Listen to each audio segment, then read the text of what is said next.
That was the destroyer. ये वही destroyer है जो आया था और हिजकिया के दौर में 1,85,000 लोगों को मार के चला गया था, सोए हुए कोई लेके चल निकल गया था। आपको पता है ये वाकया दुरुस्त है। और आर्कियोलॉजी ने वो कॉइन्स निकाले हैं जो उन्होंने बनाए थे, वो सिक्के निकाले हैं जो उन्होंने बनाए थे, जिसमें लिखा हुआ एक बड़ी आर्मी है और एक फरिश्ते को दिखाया गया, वो आके सबको ले जाता। और ये हिस्टोरिकली, आर्कियोलॉजिकली ये बहुत बड़ी फाइंडिंग है। सो मुकाशा 20 की 10 में उसका जिक्र मिलता है। थैंक यू बेटा। 20 की 10 में मिलता है कि हाँ, मौत और आलमे अरवा को आग की झील में डाल दिया जाएगा। अंग्रेजी में इसको डिस्ट्रॉयर कहते हैं। आधी रात को खुदावंद ने उसी को भेजा, जल भेजा, फतह होगी मेरे लोगों की, और लोगों की फतह हुई। इसके वसीला, यीशु के वसीले, बरे के लहू के वसीला से। सो हम क्या 10 मिनट भी खुदा को देते? नहीं देते, हालांकि जाग रहे होते हैं या टीवी में होंगे। हाँ, sometime we are in the party, मतलब अपने घर के फैमिली गेट टुगेदर में, it's okay fine, but not every day. हमें अंदाजा ही नहीं है कि इन लम्हों में क्या है। दाऊद इतना बड़ा बादशाह है, राजा है, फिर भी वो ये काम कर रहा है। क्या उसके पास एंटरटेनमेंट के लिए चीजें नहीं थी? बहुत कुछ था उसके पास, मगर वो कहता है हर रात के पहर से पहले उठ जाऊंगा, उठकर तेरे नाम, तेरे वचन पर ध्यान लगाऊंगा, मेडिटेट करूंगा। हम करते? नहीं करते। इस टाइम ਤੇ ਥੋੜੀ ਜਿਹੀ ਫੁਰਸਤ ਮਿਲ ਜਾਂਦੀ ਹੈ ਕਿਉਂਕਿ ਫਿਰ ਚੁਗਲੀਆਂ ਕਰਨੀਆਂ ਹੁੰਦੀਆਂ ਨੇ ਫੋਨ ਦੇ ਉੱਤੇ ਵੀ ਭੈਣ ਭਰਾਵਾਂ ਨੇ। ਠੀਕ ਹੈ।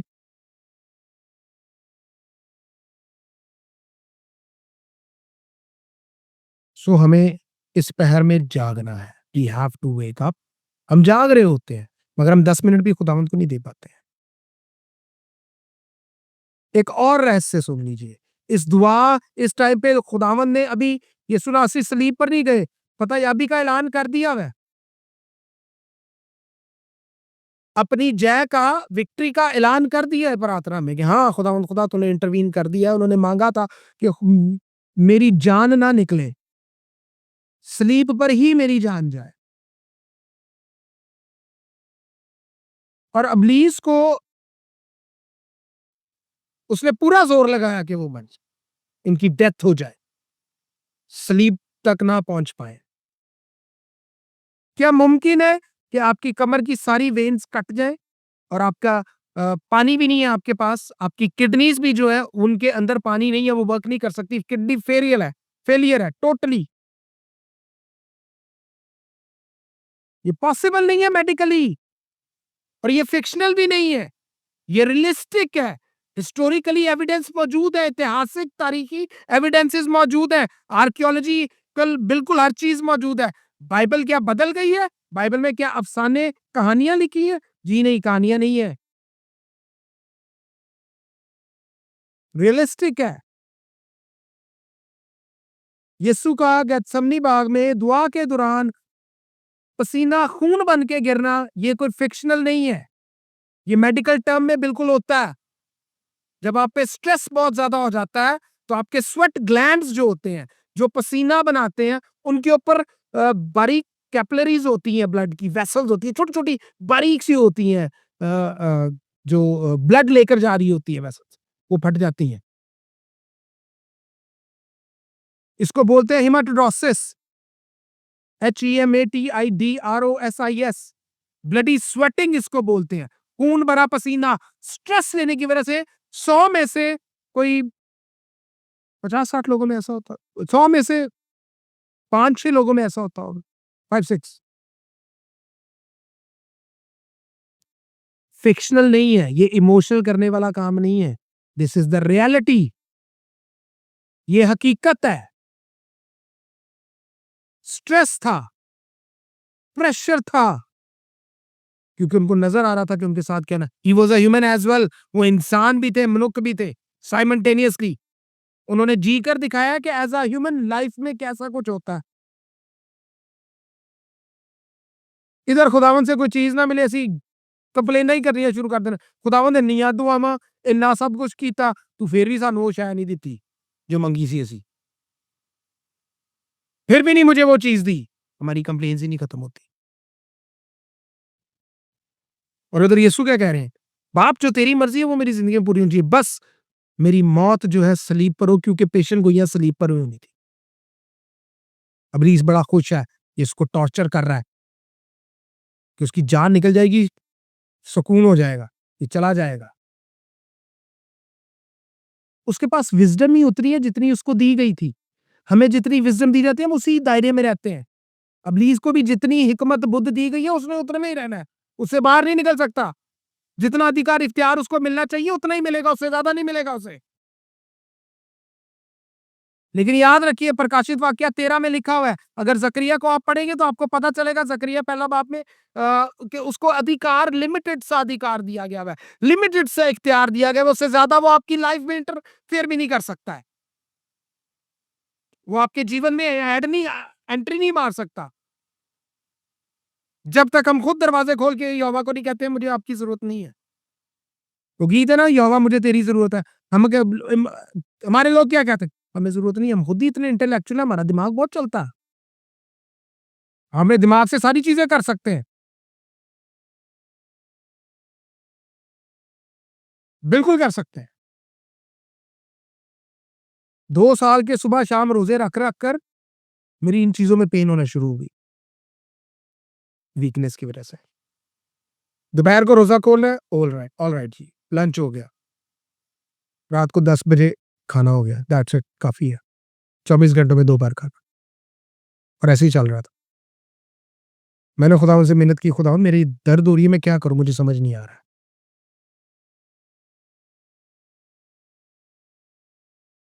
और उस वक़्त मेरी इंश्योरेंस कार्ड नहीं था मेरे पास। खुदावंद क्या करना है? मुझे नहीं समझ आ रहा। आप यकीन मानिए खुदावंद ने मुझे विटामिन्स बताई नाम के साथ कि ये है, ये खानी है, ठीक हो जाएगा। और वाक़ई में मैंने वो ली और ठीक हो गया। और खुदा ने मुझे प्रोवाइड भी की, वो यहाँ से नहीं मिलती हैं। Somebody was coming from Pakistan, Pakistan से कोई आ रहा था। मैंने उसको बोला, उसने कहा बस भाई इतनी चाहिए, भेजे लेके आता हूँ। और वेरी आफ्टर 2 डेज़ वो मेरे घर में थी। खुदा के रूह आपको गाइड करते हैं, आपको क्या चाहिए। नो डाउट इतने मैं अपने लिए रोज़ा रखना चाहूँ ना तो मुझे 2-2 हफ्ते लग जाते हैं अपनी ज़ात के लिए रोज़े रखने में। 2-2 वीक्स नहीं रख पाता। ज़िम्मेदारी जो है वो पूरी करनी है। सो आप पे भी ज़िम्मेदारी है ना? क्या ज़िम्मेदारी है? कि आप दुआ में रहें, शुक्रगुज़ारी करें, जैसे दाऊद करता है। रात के हर पहर से पहले उठता है, खुदा से माँगता है, उसकी मिन्नत करता है। उससे गुनाह हो जाता है। ज़बूर 50 में 51 में सॉरी 51 में आई थिंक सो। यस 51 में वो कहता है खुदावंद खुदा 11-12 13-14 आयत में शायद। वो कहता है कि खुदावंद खुदा मैंने गुनाह किया है। बस तेरा रूह मेरे से जुदा ना हो, मुझे माफ़ कर दे लेकिन तेरा रूह मुझसे जुदा ना। खुदावंद खुदा कहता है तुझे सज़ा मिलेगी। वो कहता है सज़ा मुझे मंज़ूर है लेकिन तेरा रूह मेरे पास से ना जाए। मैं तेरे रूह के बगैर खाली हो जाऊँगा।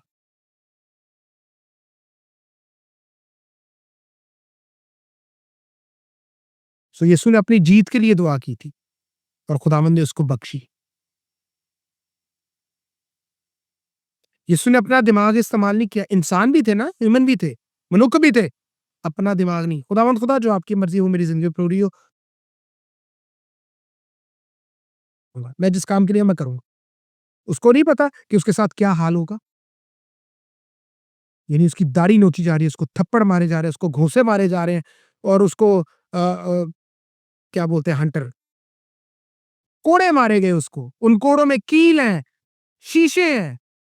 तो याद रखिए ये वो घंटा है, ये वो घड़ी है जिसमें हम अपनी फ़तह का ऐलान करते हैं कि हाँ खुदावंद खुदा आपने मुझे फ़तह दे दी और यीशु ने भी फ़तह के लिए ही दुआ की थी और ये घड़ी जो है ये victory hour of watch of victory कहा जाता है, आवर ऑफ विक्ट्री कहा जाता है। इसे फ़तह जय का जो है वो कहा जाता है कि ये जय है और यीशु ने डिक्लेयर कर दी थी। कुलसियों 2 की 15 पढ़ेंगे, मेरी फ़ेवरेट आयत है ये,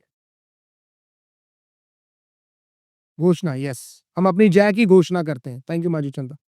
कुलसियों 2 की 15 मैं उसको उर्दू में पढ़ता और हूँ तब उसने प्रधानताओं और अधिकारों को ऊपर से उतार कर उस उनका खुल्लम खुल्ला तमाशा बनाया और क्रूस के कारण उन पर जय जयकार की ध्वनि सुनाई। लिखा हुआ है, उसने हुकूमतों और इख्तियारों को अपने ऊपर से उतार कर उनका बरमला तमाशा बनाया और सलीब के सबब से उन पर फतह याबी का शादियाना बजाया। यानी उसने अपनी जय, उसने अपनी फतह पहले से ही डिक्लेयर कर दी हुई है। डिक्लेरेशन का मतलब होता है कि हम बता रहे हैं किसी को, ऐलान कर रहे हैं। डिक्री का मतलब होता है कानूनी तौर पर उसको स्टैंप किया जा रहा है, मेरे पास इख्तियार है कि मैं उसको कानूनी तौर पर चेंज कर सकता हूँ। अक्सर लोगों का आपने सुना होगा, ये बड़ा इंपॉर्टेंट क्वेश्चन है, गौर से सुनिएगा। अक्सर प्रीचर्स, पास्टर्स, रेवरेंड्स, प्रॉफिट्स, रसूल कहते हैं आई डिक्री एंड डिक्लेयर। डिक्री करने का इख्तियार हमारे पास नहीं है। हाँ, लिखा हुआ है कि तू जो कहेगा तेरे लिए हो जाएगा, नूर तेरी राहों को रोशन करेगा। कलाम के मुताबिक जब तक पाक रूह नहीं मुझे कहेंगे, मैं डिक्री नहीं कर सकता हूँ, क्योंकि डिक्री का इख्तियार मेरे पास है ही नहीं। कानूनी तौर पे किसी चीज को मैं बदल नहीं सकता हूँ। जो बाइबल के अंदर कानून रखे हैं, मुझे उसके अंदर से ही हर चीज मिलेगी, याद रखिएगा। मैं उसका ऐलान करता हूं सिर्फ, मैं उसका ऐलान करता हूं। मैं बाइबल के कानून को बदल नहीं सकता हूं। सो डिक्री करने का मेरे पास इख्तियार नहीं है। जैसे कानूनी तौर पे जज को इख्तियार होता है कानून के मुताबिक, वो भी कानून के अंदर रह के बात करता है, और वो पहले कानून को पढ़ता है, और वो जो कानून लिखा होता है उसी को लागू करता है। उसका काम होता है उस कानून की डिक्लेरेशन दे देना, सुन के केस को। सो यीशु ने कलाम के अंदर ऑलरेडी सारी डिक्लेरेशन और डिक्रीज दी हुई हैं, हमें भी उसका ऐलान करना होता है। अगर हम वर्ड ऑफ नॉलेज देते हैं या प्रोफेसी नबूवत करके बताते हैं कि खुदा ने ये कहा है, अक्सर आपने सुना होगा ये प्रॉस्पेरिटी प्रीचर्स जो होते हैं, आज मैंने ये डिक्री कर दी है, आज मैंने डिक्लेरेशन दे दी है। भाई, डिक्री का इख्तियार तो हमारे पास है ही नहीं है, हम तो नौकर हैं। हम जो कहेंगे वो पाखरू की मर्जी से कहेंगे, क्योंकि लिखा हुआ है कि तू जो कहेगा तेरे लिए हो जाएगा, नूर तेरी राहों को रोशन करेगा। शर्त लिखी हुई है कि कलाम के मुताबिक तू जो कहेगा वो हो जाएगा। तुम्हारी अपनी मर्जी नहीं है, मेरी अपनी मर्जी नहीं होती है। मेरा तो अक्सर है, मैं अपने पर्सनल बताऊं, मैं इंसान भी हूं ना, मुझे गुस्सा आ जाता है जब किसी बेटी के बारे में सुनता हूं कि उसके हस्बैंड ने इसके साथ ऐसे किया है। तो मेरा दिल करता है कि ਇਹਨੂੰ लम्बे पवा दा जरा, एक बारी फैंटी पवे जरा, ठीक हो जाएगा। मगर नहीं कर सकता मैं उनके लिए बुरा सोच ही नहीं सकता, मैं उनको बुरा कह भी नहीं सकता। मैं खुदावंद की ज़रूरी मेहनत करूँ, खुदावंद आप बताएँ क्या करना है? मुझे जो कहेंगे मैं वैसे ही बताऊँगा कि ये करना है। मैं अपनी मर्ज़ी से कोई डिक्री नहीं कर सकता। एक बेटी के लिए मुझे कहा गया, उसके हस्बैंड के लिए और उसके इन-लॉज़ के लिए, सबके लिए कहा गया कि this is the year of the punishment for them. 2025 will be the year of punishment for them. मुझे जो दिखाया गया मैंने बता दिया, और मैं खुली आँखों से देख रहा हूँ लिखा हुआ। और मैं कह रहा हूँ, मैं डर गया, खुदावंद खुदा है किदे वास्ते? खुदा के रूह ने नाम दिया कि भई ये उनके लिए है। बोल दे उन्हें। जो खुदा के रूह कहेंगे मैं वही बोल दूँगा। और याद रखिए कि खुदा के रूह बाइबल के अंदर से ही बात करते हैं। हम बाइबल को जानते हैं तो हम फिगर आउट कर पाते हैं कि ये खुदा के रूह की तरफ से या किसी और तरफ से। सो दूसरा पहर हमारी जय, हमारी फतह की घोषणा करते हैं हम अपना ऐलान कर देते हैं कि हाँ, वी डिक्लेयर कि हम यीशु के नाम से फतह याब हैं। क्योंकि ये घंटा जो है ये डिवाइन फेवर लेने का है, अनुग्रह ग्रेस लेने का है, खुदावंद की इंटरविजन के लिए रिक्वेस्ट करने का और उसका हाँ में जवाब लेने का है। ये बहुत, हर घड़ी जो है बड़ी इंपॉर्टेंट है। दाऊद ऐसे नहीं कहता कि मैं रात के हर पहर से पहले, हर घड़ी से पहले उठकर तेरे वचन पर ध्यान लगाऊंगा, ऐसे नहीं बोलता वो। राजा है, बादशाह है, हर तरह की एंटरटेनमेंट भी उसके पास है, वो एंटरटेनमेंट में मगन रह सकता है, उसको क्या जरूरत है? मगर जानते हैं लोग भी उसके साथ वफादार क्यों थे? वफादार क्यों थे? क्योंकि खुदा के रूह ने लोगों के दिलों में डाला था, लोग खुद आके उसके साथ ऐद करते थे। पहला राजा पढ़े तो आपको पता चलेगा, इतिहास पढ़े, पहला तवारीख, पहला सलातीन पढ़े, आपको पता चलेगा।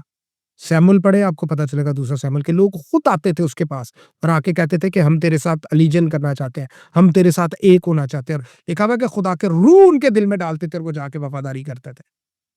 सो याद रखिए, आज हमने 2 पैरों में बात की है लेकिन इन 2 वॉच आवर्स में अपने लाइफ का डिसिप्लिन बनाएँ, अनुशासन बनाएँ। मैं आपको चैलेंज देता हूँ इस बात के लिए कि अपने अनुशासन में, अपने नज़्म-ओ-ज़ब्त में ज़िंदगी के इसको ऐड करें, चाहे आप 15 मिनट दें, पर दें खुदावंद को।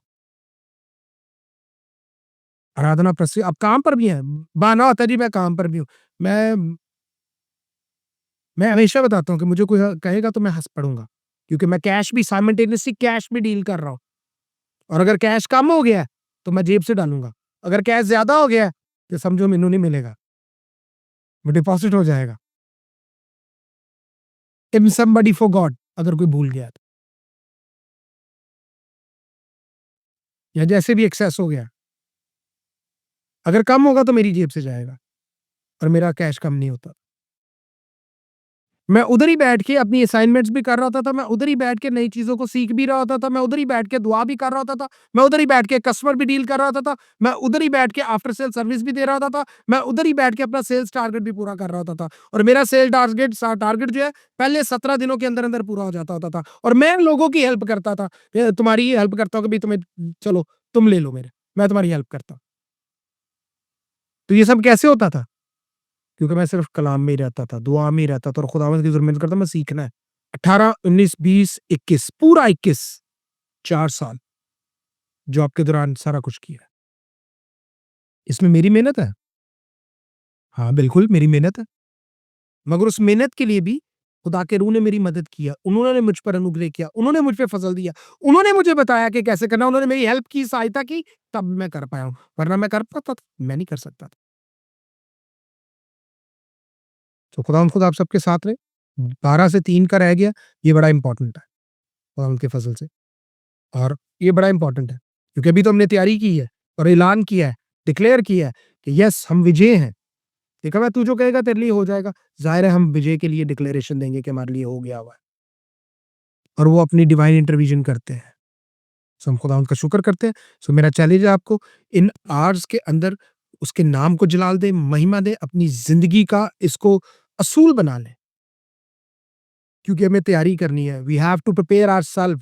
यीशु किसी वक़्त भी आ जाएँगे। प्लीज़ यूट्यूब से भी जो सुन रहा है, मैं आप लोगों से भी ये रिक्वेस्ट करूँगा, ये मेरी विनती है आपसे, कि नज़रें यीशु पे गाड़ लें, बरकतें खुद चल के आ जाएँगी। जैसे अय्यूब ने किया, उसने ना सेहत माँगी, ना इज़्ज़त माँगी, ना धन-दौलत माँगा, उसने माँगा कि मैं सिर्फ़ तुझे देखना चाहता हूँ। और अय्यूब 42 में लिखा हुआ है, उसके जितना अमीर शख्स पूरा एशिया कूचक में नहीं था। एशिया माइनर में कोई भी उस जैसा अमीर नहीं था। उस जैसे उसके बच्चे जैसा कोई बच्चा नहीं था उसमें। इतने खूबसूरत थे वो। धन दौलत की कमी नहीं थी। सेहत तंदुरुस्ती सारी बहाल हो गई। प्लीज ये इन उन लोगों के पीछे जाना बंद करें, जो लोग सिर्फ आपको प्रॉस्पेरिटी की तरफ लेकर जाते हैं, लेकिन लोगों को अंधा किया हुआ है। दुआ, कलाम, यीशु पे नजरें रखें, यीशु को मांगे। ये साल हमारा वो ग्लोरी, वो तेज, आत्मिक, रूहानी नूर, वो जो मूसा पे था, वो हम में नजर आना चाहिए, आप में और मुझ में नजर आना चाहिए। वो सामर्थ, वो मसा, वो अनॉइंटिंग हमारे अंदर नजर आनी चाहिए, कि हम कहीं जाके खड़े हो तो लोग कहें यार आप आए हो, तो एक अजीब सी सेटिस्फेक्शन मेरे अंदर आ गई है, एक इत्मीनान मेरे अंदर आ गया है, एक सुकून मेरे अंदर आ गया। आप आए, मुझे मजा आ गया, मैंने आपसे बात ही की है, तो मैं आई फील दैट अनॉइंटिंग। मैं वो सामर्थ, वो मसा फील करता हूँ। दूसरी बात, मैं चैलेंज देके जा रहा हूँ आपको, उसके नाम का जलाल ना किसी मूर्ति को, बुत को, आइडल को देनी है, ना किसी मनुष्य को देना है, ना किसी इंसान को देना है। हर चीज यीशु से मिलेगी, और यीशु के बगैर किसी और चीज से नहीं मिलेगी, किसी से नहीं मिलेगी। चाहे वो सेंट पॉल हो, चाहे वो सेंट पीटर हो, चाहे वो सेंट माइकल हो, चाहे वो मदर मैरी हो, किसी से नहीं मिल सकती। निजात सिर्फ यीशु से है। Everything is related with Jesus, किसी और से नहीं है। मैं और आपने रोल अदा किया है, काम किया है, जो जो हमारे लिए लिखा गया था। मुकद्दस मरियम ने भी वैसे ही किया है। हाँ, वो औरतों में मुबारक है, वो औरतों में धन्य है, महिलाओं में धन्य है, yes. But she is not the source, she is not the way, she is not the truth. हाँ, the way, truth and life was born through her. So खुदावंद पे नज़र रखें और खुदावंद के नाम को जलाल दें। सो हम सब अपनी आँखों को बंद करके लेट्स गो प्रिपेयर आवरसेल्फ, हम खुदावंद के हुज़ूर में झुकते हैं और खुदावंद के नाम को जलाल देते हैं, क्योंकि खुदावंद हमसे बात करते हैं और खुदावंद के हुज़ूर से हम सारी बातें लेते हैं। सारा इज़्ज़त जलाल खुदावंद यीशु मसीह नासरी को देते हैं। Let's go. बाप ज़िंदा अब्दी जलाली कुदूस खुदाए रहीम बुज़ुर्ग पितर पिता एलोहीम, बाप आपका शुक्र हो। बेपाक आपका शुक्र हो, यीशु मसीह नासरी आपका शुक्र हो। आप रहीम खुदा है, बुज़ुर्ग पितर पिता छुपने की जगह है। मैं अपने आप को, अपने पूरे परिवार को, जो लोग ज़ूम पर है, यूट्यूब पे, सबको, सबके परिवारों को यीशु के नाम में छुपा देता हूँ। आपके पाक जंगजू दूत रक्षा करें, आछी दीवारें रहें, कोई इब्लीसी कुव्वत, शैतानी कुव्वत, जादू की कुव्वत ना हमलावर होने पाए और आपका नाम जलाल। आपके लोग कुदूसो रहीम बुजुर्ग बाप आपके ज़ुल्म में बढ़ते चले जाएँ।